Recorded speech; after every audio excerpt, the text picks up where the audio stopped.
শ্রীলঙ্কায় বোমা হামলায় মৃতের সংখ্যা বেড়ে ৩১০। নিহতদের স্মরণে পালিত হচ্ছে রাষ্ট্রীয় শোক। জায়ানের মরদেহ আসবে কাল। সরকারের প্রথম ১০০ দিন উদ্যমহীন। গবেষণা সংস্থা সিপিডির মূল্যায়ন, বৈদেশিক ঋণের দায়শোধ সামনের চ্যালেঞ্জ। আওয়ামী লীগের শুদ্ধি অভিযান শুরু, ঈদের আগেই কঠোর ব্যবস্থা বলছেন নীতি নির্ধারকরা। জাতীয় কাউন্সিলকে ঘিরে চলছে তোড়জোড়। বিশুদ্ধ খাবার পানির দাবিতে অভিনব প্রতিবাদ। ওয়াসার পানি দিয়ে সংস্থাটির এমডিকে শরবত খাওয়াতে কারওয়ান বাজারে কয়েকজনের অবস্থান। ভারতের লোকসভা নির্বাচনের তৃতীয় দফায় ভোট চলছে। ভোট যুদ্ধে রাহুল, অমিত শাহ, কয়েকটি স্থানে সংঘর্ষ। হামলায় মৃতের সংখ্যা বেড়ে দাঁড়িয়েছে ৩১০ জনে। ভয়াবহ হামলায় নিহতদের স্মরণে শ্রীলঙ্কায় পালিত হচ্ছে রাষ্ট্রীয় শোক। জারি করা হয়েছে জরুরি অবস্থা। হামলায় জড়িত সন্দেহে এখন পর্যন্ত আটক করা হয়েছে ৪০ জনকে। এদিকে হামলার দায় স্বীকার করেছে জামায়াত আল তৌহিদ আল ওয়াতানিয়া নামে একটি জঙ্গি সংগঠন। দেশটির স্বাস্থ্যমন্ত্রীর দাবি, হামলাকারীরা সবাই শ্রীলঙ্কার নাগরিক। এছাড়া লঙ্কান প্রেসিডেন্ট মাইত্রিপালা সিরিসেনার দাবি, আন্তর্জাতিক ইন্ধন ছাড়া এত বড় হামলা সম্ভব নয়। এই ঘটনায় শোক প্রকাশ করেছেন জাতিসংঘ মহাসচিব সহ বিশ্ব নেতারা। ভ্যাটিকান সিটিতে হয়েছে বিশেষ প্রার্থনা। এই ঘটনায় নিহত বাংলাদেশি আওয়ামী লীগ নেতা শেখ সেলিমের নাতি শিশু জায়ানের মরদেহ দেশে আনা হবে আগামীকাল।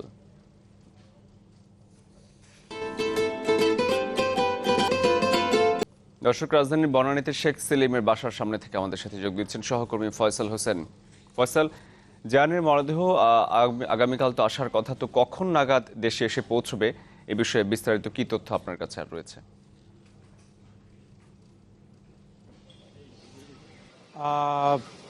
আসলে এতক্ষণ তো আমরা জানছিলাম যে 11:30টার দিকে আসলে জায়ানের মরদেহটি দেশে আনা হবে। তবে এই মুহূর্তে আমাদের যেটা বলা হলো যে 1টা থেকে 1:30টার মধ্যে হয়তো মরদেহটি বাংলাদেশে এসে পৌঁছবে। তার মানে আগামীকাল যদি 1:30টার মধ্যে পৌঁছায় তাহলে এখানে আসতে আসতে হয়তো 2টা সোয়া 2টা বাজবে। সেক্ষেত্রে আসরের নামাজের পরে জানাজা হওয়ার কথা রয়েছে এবং মাগরিবের নামাজের ঠিক আগে অথবা পরে জায়ানের মরদেহটি বনানী কবরস্থানে দাফন করার সম্ভাবনা আছে। তো কালকে যেহেতু জানাজা হবে, তো সেই উপলক্ষে কিন্তু বনানীর যে চেয়ারম্যান বাড়ি মাঠ, সেই মাঠে কিন্তু প্যান্ডেল টানানো হচ্ছে সকাল থেকেই।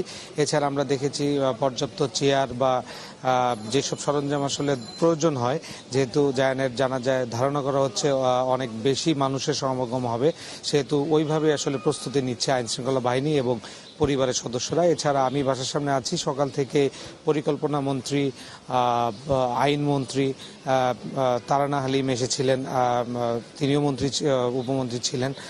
এছাড়াও বিভিন্ন যোগাযোগ মন্ত্রী ছিলেন, সাবেক যোগাযোগ মন্ত্রী এসেছিলেন কিছুক্ষণ আগে। এছাড়াও আসলে উচ্চ পর্যায়ের নেতাকর্মীরা আওয়ামী লীগের, তারা বিভিন্ন সংসদ সদস্য, তারাও এসেছিলেন।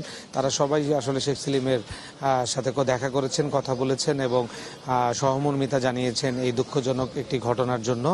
এছাড়া এই বাসাতে এখন শেখ সেলিম অবস্থান করছেন। তার স্ত্রী আর ছোট ছেলে কিন্তু ঘটনার ঠিক পরপরই তারা শ্রীলঙ্কা চলে গিয়েছেন।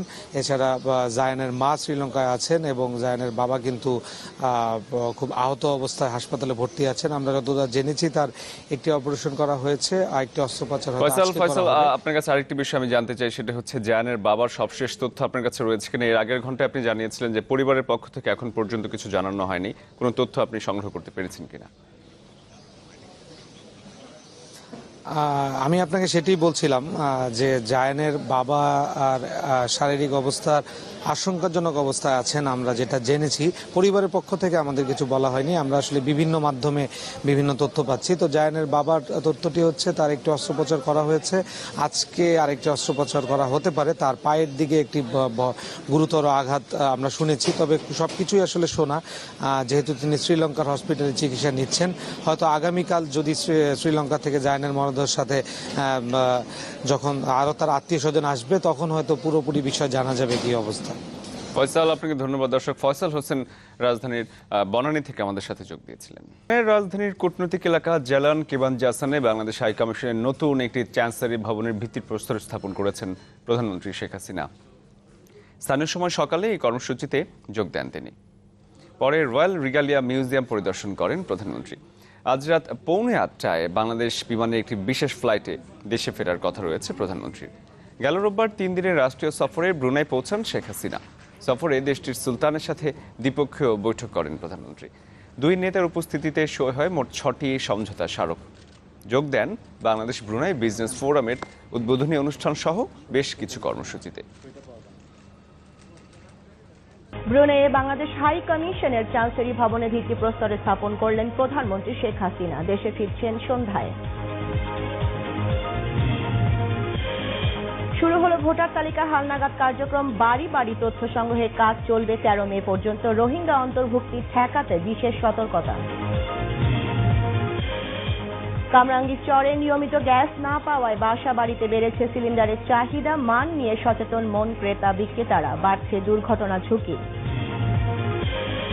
এবং নোয়াখালীতে নেই লাশ রাখা ও ময়না তদন্তের স্থায়ী ব্যবস্থা। রাখা হয় হাসপাতালের অপরিচ্ছন্ন সিঁড়ি ঘরে, ক্ষুব্ধ স্বজনরা। বিস্তারিত।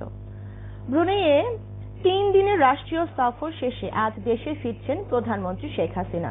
সন্ধ্যা 7:40 হযরত শাহজালাল আন্তর্জাতিক বিমানবন্দরে পৌঁছানোর কথা রয়েছে। এর আগে স্থানীয় সময় সকালে ব্রুনেইয়ে কূটনৈতিক এলাকার জালান কেবান জানসন বাংলাদেশ হাই কমিশনের নতুন চান্সেরি ভবনে ভিত্তিপ্রস্তর স্থাপন করেন প্রধানমন্ত্রী। এ সময় প্রবাসীদের উদ্দেশ্যে তিনি বলেন, বিভিন্ন দেশে থাকা বাংলাদেশিদের সুযোগ সুবিধা নিশ্চিত করার দায়িত্ব সরকারের। তাদের সেবা দিতে পর্যায়ক্রমে নিজস্ব দূতাবাস বা চান্সেরি ভবন করা হবে। পরে রয়্যাল রিগাল মিউজিয়াম পরিদর্শন করেন তিনি। আমরা একের পর এক কিন্তু কাজ করে যাচ্ছি।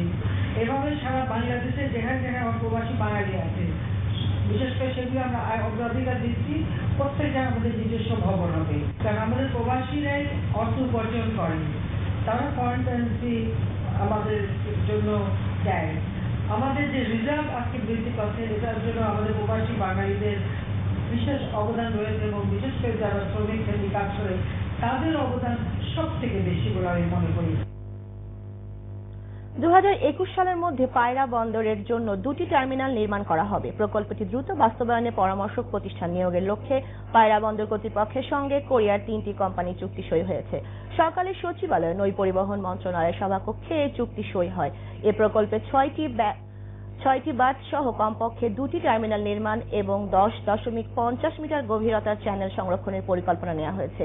পায়রা সমুদ্র বন্দরের প্রথম টার্মিনাল এবং আনুষঙ্গিক সুবিধাদি নির্মাণ প্রকল্পে প্রায় 4000 কোটি টাকা বরাদ্দ রাখা হয়েছে। সারা দেশে শুরু হলো ভোটার তালিকা হালনাগাদ কার্যক্রম। 2003 সালের 1 জানুয়ারি বা তার আগে জন্ম নেওয়া সবাই ভোটার হতে পারবেন। বাড়ি বাড়ি গিয়ে তথ্য সংগ্রহের কাজ চলবে 13 মে পর্যন্ত। রোহিঙ্গা সহ বিদেশিদের অন্তর্ভুক্তি ঠেকাতে বেশ কিছু এলাকায় বিশেষ সতর্কতা জারি করা হয়েছে। তৃতীয় লিঙ্গ হিসেবে এবার হিজড়া সম্প্রদায়ের মানুষও ভোটার হতে পারবেন। তথ্য সংগ্রহের কাজ শেষে নিবন্ধন কেন্দ্রে নেওয়া হবে 10 আঙ্গুলের ছাপ ও চোখের আইরিশের প্রতিচ্ছবি। হালনাগাদ চূড়ান্ত ভোটার তালিকা প্রকাশ করা হবে 2020 সালের 31 জানুয়ারি। নতুন ভোটারদের সরাসরি স্মার্ট জাতীয় পরিচয়পত্র দেওয়ার পরিকল্পনা নিয়েছে নির্বাচন কমিশন। এই কার্যক্রম থেকে প্রায় 80 লাখ নতুন ভোটার তালিকাভুক্ত হবে আশা জানান কর্মকর্তারা।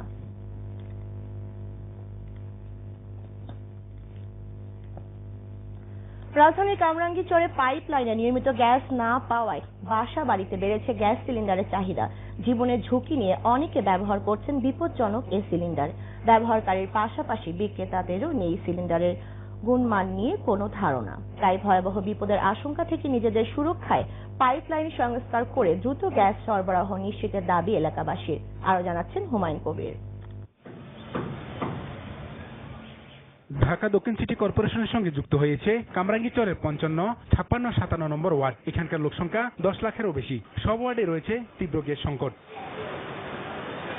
এটি 55 নম্বর ওয়ার্ড। সিটি কর্পোরেশনের সঙ্গে সব সুযোগ সুবিধা পাওয়ার কথা থাকলেও অনেক সুবিধা থেকে বঞ্চিত এখানকার বাসিন্দারা। নেই ওয়াসার পানি, আবার লাইন থাকলেও তাতে গ্যাস মেলে না। কোনোদিন না খেয়ে থাকতে হয়, কোনোদিন হোটেল থেকে ভাত কিনেও খেতে হয়। বেলা 3টা বাজে একটু বাড়ে, আবার কমে যায়। চুলায় গ্যাস না থাকলেও পরিবারের প্রতিদিনের খাবারের জোগান নিশ্চিত করতে রান্নার কাজে গৃহিণীরা বাধ্য হয়ে ব্যবহার করছেন সিলিন্ডার।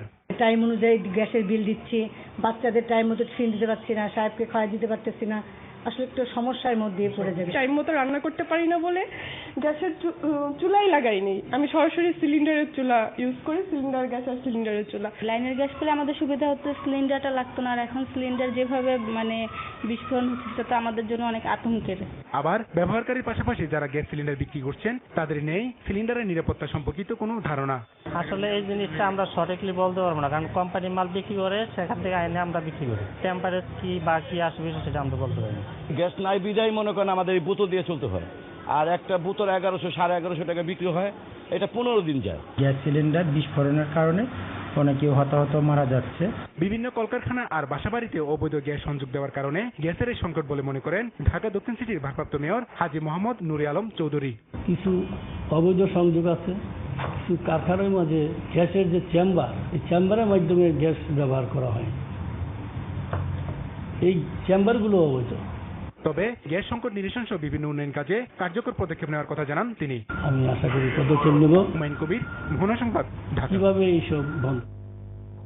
নোয়াখালীতে লাশ রাখা ও ময়নাতদন্তের স্থায়ী ব্যবস্থা